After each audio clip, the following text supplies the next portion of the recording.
ಡಮಾರ್ AICT ಓಕೆನಾ. 10 lakh litre ಹಾಲು ಡಮಾರ್. ಇಲ್ಲಿ ಏನ್ ರಾಗಿ ಬೆಳಿತಿರೋ ಡಮಾರ್, ಬಾಳೆ ಏನ್ ಬೆಳಿತಿರೋ ಡಮಾರ್. ಸೊ 25 ಸಾವಿರ ಎಕರೆ ಡಮಾರ್. 6ನೇ ಅಂತ ನೀರು ಡಮಾರ್. ಅಲ್ಲಿಗೆ ಈ ಬೆಂಗಳೂರವ್ರಿಗೇನೆ ಗಾಡಿ ತೊಳಿಬೇಡ್ರಿ ಅಂತ ಹೇಳ್ತಿದ್ದಾರೆ. ಈಗ ನಮ್ಗಿರೋ ನೀರಲ್ಲಿ ಗಾಡಿನೂ ತೊಳಿಬಹುದು, ಹಸನ್ನು ತೊಳಿಬಹುದು, ದಿನ ಏನ್ ಬೇಕಾದ್ರೂ ತೊಳ್ಕೋಬಹುದು, ಅಷ್ಟು ನೀರಿದೆ. ಎಜುಕೇಶನ್ ಬಂದು MCA ಮಾಡಿದ್ದೀನಿ ನಾನು, ಸಾಫ್ಟ್ವೇರ್ ಇಂಜಿನಿಯರ್. ಸೊ ಈಗ ಸದ್ಯಕ್ಕೆ ವ್ಯವಸಾಯ ಮಾಡ್ತಾ ಇದೀವಿ. ಸೊ ಇಲ್ಲಿ ಏನಾಗಿದೆ ಅಂದ್ರೆ ಈಗ 9600 ಎಕರೆ ಜಮೀನ ಕಿತ್ಕೋತಾ ಇದ್ದಾರೆ. ಆಕ್ಚುಯಲ್ ಮೇನ್ ಪ್ರಾಬ್ಲಮ್ ಬಂದು AICT ಅಂದ್ರೆ ಏನು ಅಂತ ನಮ್ ಜನಗಳಿಗೆ ಇನ್ನೂ ಅರ್ಥ ಆಗಿಲ್ಲ. ಇದು ಆಕ್ಚುಲಿ ಬಿಡದಿ ಪ್ರಾಬ್ಲಮ್ ಅಲ್ಲ, ಇದು ಇಡೀ ಕರ್ನಾಟಕದ ಪ್ರಾಬ್ಲಮ್. ಉತ್ತರ ಕರ್ನಾಟಕ, ಬೆಂಗಳೂರು ಎಲ್ಲದಕ್ಕೂ ಪ್ರಾಬ್ಲಮ್ ಇದು. ಏನಕ್ಕೆ ಅಂತ ಹೇಳ್ತೀನಿ. ಈಗ ನೀರಿರೋದು ಮೇನ್ ಡೇಟಾ ಸೆಂಟರ್ ಬೇಕಾಗಿರೋದು ನೀರು. ಈಗ ಏನ್ ನೀರು 4 TMC ನೀರಿಗೋಸ್ಕರ ಇಷ್ಟೊಂದು ಗಲಾಟೆ ಮಾಡ್ತಿದ್ದಾರೆ ಮೈಸೂರಿನಲ್ಲಿ. ಈಗ ಡೇಟಾ ಸೆಂಟರ್ ಸ್ಟಾರ್ಟ್ ಆದ್ರೆ ಆಕ್ಚುಲಿ 6ರಿಂದ 10 TMC ನೀರು ಬೇಕು. ಫಸ್ಟ್ ನಾವು ಮಾಡ್ಬೇಕಾಗಿರೋದು ಮೊದಲೇ ಹೋರಾಟ ಬಂದು say no to data center. ಏನಕ್ಕೆ ಅಂತ ಹೇಳ್ತೀನಿ. ಈಗ ಒಂದು ಡೇಟಾ ಸೆಂಟರ್ ಸ್ಟಾರ್ಟ್ ಆಯ್ತು, mid size data center start ಆಯ್ತು ಅಂದ್ರೆ 6ರಿಂದ 10 TMC ನೀರು ಬೇಕು. ಈ 10 TMC ನೀರು ಕೆಲವೊಬ್ರು ಹೇಳ್ಬೋದು ಏನದು ರೀಸೈಕಲ್ ಮಾಡ್ಬೋದು, ಅದ್ ಮಾಡ್ಬೋದು, ಇದ್ ಮಾಡ್ಬೋದು ಅಂತ. ಇದ್ರಲ್ಲಿ ರೀಸೈಕಲ್ ಮಾಡೋದಕ್ಕಾಗಲ್ಲ. ಏಕೆ ಅಂದ್ರೆ ಈ ಹಂಚಿನ ಮೇಲೆ ನೀರ್ ಹಾಕ್ತಂಗೆ, ಹಂಚಿನ ಮೇಲೆ ನೀರ್ ಹಾಕ್ಮೇಲೆ ನೀರು ಸಿಗುತ್ತಾ, ಆವಿಯಾಗಿ ಹೋಗ್ಬಿಡುತ್ತೆ. ಸೇಮ್ ಇದೇ ಪ್ರಾಬ್ಲಮ್ ಈ ಡೇಟಾ ಸೆಂಟರ್ ಅಲ್ಲಿ ಆಗೋದು. ಆಮೇಲೆ ಕಲುಷಿತ ನೀರ್ನೆಲ್ಲ ಬಿಡ್ತಾರೆ, ಆಲ್ರೆಡಿ ಕಲುಷಿತ ಆಗಿದೆ ನೀರು. ಆಮೇಲೆ ಇನ್ನೊಂದು ನೀರು ಕೊಳೆ ಅಂತ ಹೇಳ್ತಿದಾರಲ್ಲ, ಈಗ ಮಗು ಹುಟ್ಟಿದ್ರೆ ಅದಕ್ಕೆ ಒಳ್ಳೆ ಬುದ್ಧಿ ಕಳ್ಸೋದು ನಮ್ ಕೈಲಿರುತ್ತೆ. ಮಗುನೇ ಹುಟ್ಟಿಲ್ಲ ಅಂದ್ರೆ ಬುದ್ಧಿ ಕಳ್ಸಕ್ಕಾಗುತ್ತಾ? ಆಮೇಲೆ ಇನ್ನೊಂದು ಹೇಳ್ತಾರೆ, ಈಗ ದುಡ್ಡು ಅಂತಾರೆ. ಈಗ ನಮ್ಮ ಮನೇಲಿ 5 ಕಣ್ಗಾರ ಆಗಿದೆ, ಇಲ್ಲಿ ಕೊಡ್ತಿರೋ ಇವರು ಮಾನಸಿಕ ಹಿಂಸೆಯಿಂದ 5 ತುತ್ತು ಇಟ್ಟು ಗಂಟ್ಲಿಂದ ಇಳಿತಾ ಇಲ್ಲ. 10 ಲಕ್ಷ ಬರುತ್ತೆ ಬಾಳೆಲಿ. ಈಗ ರೈಟ್ 25-26 ರೂಪಾಯಿ ಗಂಟ ಓಡ್ತಿದೆ. ನಮ್ದು 1 ಎಕರೆ 1300 ಸೋಸಿ ಹಾಕಿದೀವಿ. ಹತ್ರ 10 ಲಕ್ಷ ರೂಪಾಯಿ ಬಾಳೆಲ್ ಬರುತ್ತೆ. 10 ಅವರ್ ಅಲ್ಲ, 5 ಅವರ್ ನಿದ್ದೆ ಕಣ್ಣಲ್ಲಿ ನಿದ್ದೆ ಬರ್ತಿಲ್ಲ ಇವ್ರು ಕೊಡ್ತಿರೋ ಇದರಿಂದ ಪ್ರಾಬ್ಲಮ್ ಇಂದ. ಇದೇನಿದೆ ಅಂದ್ರೆ ಮೇನ್ ಪ್ರಾಬ್ಲಮ್ ಇರೋದು ನೀರಿನ ಪ್ರಾಬ್ಲಮ್. ಇವತ್ತೊಂದಿನ ಡೇಟಾ ಸೆಂಟರ್ ಕಟ್ಬಿಟ್ರೆ ಈಗ ಏನ್ ಮೈಸೂರವರು ಮಂಡ್ಯದವರು ನೀರು ಅಂತಿದ್ದೀರೋ ಇದ್ರ 10 ಪಟ್ಟಾಗುತ್ತೆ. ಯಾಕೆ ಅಂತ ಹೇಳಿದ್ರೆ ಈಗ 4 TMC ನೀರು ಬಿಡ್ತೀನಿ ಅಂತ ಹೇಳಿದ್ದಾರೆ, ಆಲ್ರೆಡಿ ವ್ಯವಸಾಯ ಮಾಡಬೇಡ ಅಂತ ಹೇಳ್ತಾರೆ. ಈ ಡೇಟಾ ಸೆಂಟರ್ ಸ್ಟಾರ್ಟ್ ಆದ್ರೆ ಇದಕ್ಕೆ 10 TMC ನೀರು, ತಮಿಳ್ನಾಡಿಗೆ ನೀರು, ಬೆಂಗಳೂರು ಕುಡಿಯಕ್ಕೆ ನೀರು, ಇಲ್ಲಿ AICT ನೀರು, ಆಮೇಲೆ ಟೌನ್ಶಿಪ್ ಆದ್ಮೇಲೆ ಮನೆಗಳಾಗುತ್ತೆ, ಅಪಾರ್ಟ್ಮೆಂಟ್ ಆಗುತ್ತೆ, ಅವ್ರಿಗೆ ನೀರು. ಈಗೇನು ಹೇಮಾವತಿ ಕೆನಲ್ ಎಕ್ಸ್ಪ್ರೆಸ್ ನೀರು ಅಂತ ತರ್ತಿದಲ್ಲ, ಅದು ಆಕ್ಚುಲಿ ತರ್ತಾ ಇರೋದು ಈ ಬೈರ್ಮಂಗ್ಲ ಬಿಡದಿ AICTಗೋಸ್ಕರ. ಈ ಹೇಮಾವತಿ ನೀರು ಇಲ್ಲಿ ಬಂದು ಅಂದ್ರೆ ಕುಣಿಗಳಿಗೆಲ್ಲ ಏನ್ ನೀರು ಕೊಡ್ತೀರಾ? ಈ ಕಾವೇರಿ ನೀರ್ನಲ್ಲಿ 6ನೇ ಅಂತ ಮೇಕೆದಾಟು ಮಾಡ್ತಿರೋದು ಇದಕ್ಕೇನೆ. ಇದೆಲ್ಲ ಒಂಥರ ಪ್ಲಾನ್ ಮಾಡ್ತಿದ್ದಾರೆ ಇವರು. ಇದರಿಂದ ಏನು ಅಂದ್ರೆ ನೀವು ಯೋಚನೆ ಮಾಡಿ, ಆದಷ್ಟು ನೀರಿಗೋಸ್ಕರ ಹೋರಾಡಿ. ಇದು ಒಬ್ರದಲ್ಲ, ಇದು ಮುಂದಿನ ಪೀಳಿಗೆ ಇದು. ಯಾಕಂದ್ರೆ ಡೇಟಾ ಸೆಂಟರ್ಗಳೆಲ್ಲ ಅಗ್ರಿಮೆಂಟ್ ಮಾಡ್ಕೊಂಡೇನೆ ಬೇರೆ ದೇಶದಿಂದ ಬರೋದು. ನಿಮ್ಗೆ ಇಷ್ಟು ಡೌಟ್ ಇದ್ರೆ ನೀವು ಯಾರಾದ್ರೂ ಓದಿರೋರು ಯಾರು ಇದ್ರೆ ಗೂಗಲ್ ನ ಸರ್ಚ್ ಮಾಡಿ ಡೇಟಾ ಸೆಂಟರ್ ಇಂದ ಏನೇನು ಪ್ರಾಬ್ಲಮ್ ಆಗ್ತದೆ. ಆಮೇಲೆ ಈ ವಿಶಾಖಪಟ್ಟಣದಲ್ಲಿ ಏನು 6 ತಿಂಗಳ ಹಿಂದ್ಗಡೆ ಗಲಾಟೆ ಮಾಡ್ತಿದ್ರು ನೋಡಿ ಕರ್ನಾಟಕದಲ್ಲಿ. ಡೇಟಾ ಸೆಂಟರ್ ಹೋಗ್ಬಿಟ್ಟು ವಿಶಾಖಪಟ್ಟಣಕ್ಕೆ ಅಂತ. ವಿಶಾಖಪಟ್ಟಣದಲ್ಲಿ ಎಷ್ಟು ಪ್ರಾಬ್ಲಮ್ ಆಗಿದೆ, ಅಲ್ಲಿ ನೀರಿಗೆ ಎಷ್ಟು ಪ್ರಾಬ್ಲಮ್ ಆಗಿದೆ, ಅಲ್ಲಿ ರೈತರುಗಳು ಎಷ್ಟು ಗಲಾಟೆ ಮಾಡ್ತಿದ್ದಾರೆ ನೀವು ನೋಡಿ. ಆಮೇಲೆ ಈ ಟೆಕ್ಸಸ್, ಈ ಅಮೆರಿಕದಲ್ಲಿರೋ ಟೆಕ್ಸಸ್ ನಲ್ಲಿ ಎಷ್ಟು ಗಲಾಟೆ ಆಗಿದೆ. ಅಲ್ಲಿಂದ ಬೇಡ ಅಂತ ಹೊಡೆದಿ ಅಡ್ತಾ ಇರೋ ಕಂಪ್ನಿಗಳೆಲ್ಲ ಬಂದು ಇಲ್ಲಿ ಹೂಡಿಕೆ ಮಾಡ್ತಾರೆ. ಏನಕ್ಕೆ ಅಂದ್ರೆ ಇಲ್ಲೆಲ್ಲ ದಡ್ಡನ ಮಕ್ಳುಗಳು ಇಲ್ಲಿರೋರೆಲ್ಲ. ದುಡ್ಡು ಒಂಚೂರು ಸಿಗ್ತದೆ ಅನ್ಸಕ್ನೆ ಭೂಮಿನ ಕೊಟ್ಬಿಡ್ತಾರೆ, ನೀರು ಕೊಟ್ಬಿಡ್ತಾರೆ.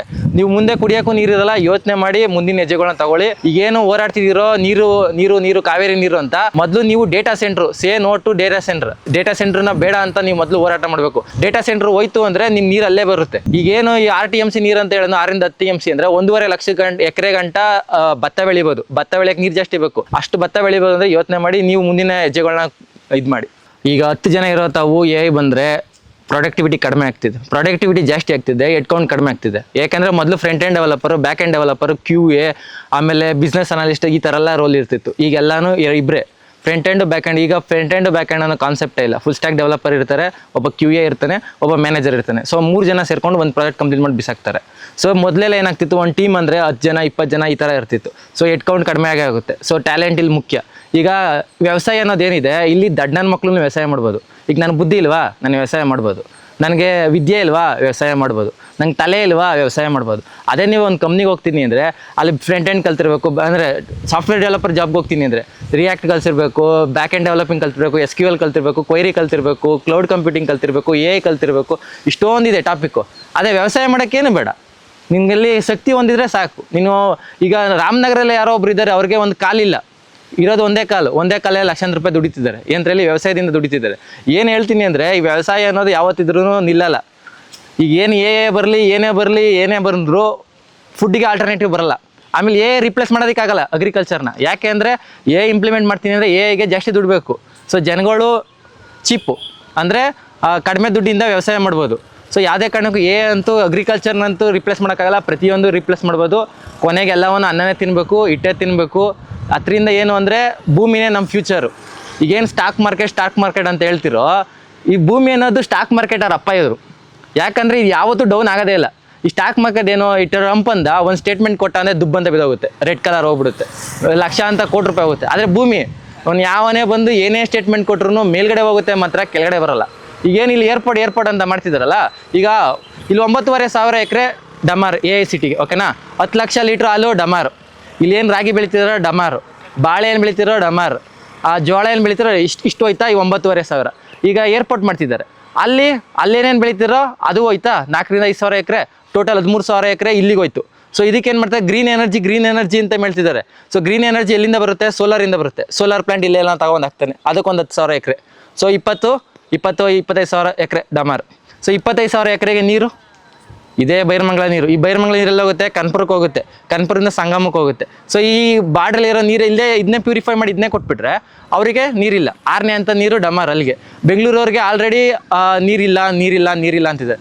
ಗಾಡಿ ತೊಳಿಬೇಡಿ ಅಂತ ಹೇಳ್ತಿದ್ದಾರೆ. ಇಲ್ಲೇನು AICT ಅವರು ನಾನು ಜಮೀನು ಕೊಟ್ಬಿಟ್ಟು ನಾನು ಆರಾಮಾಗಿ ಇದ್ಬಿಡ್ತೀನಿ ಅಂತಿರಲ್ಲಪ್ಪ, ಯೋಚನೆ ಮಾಡಿರಿ.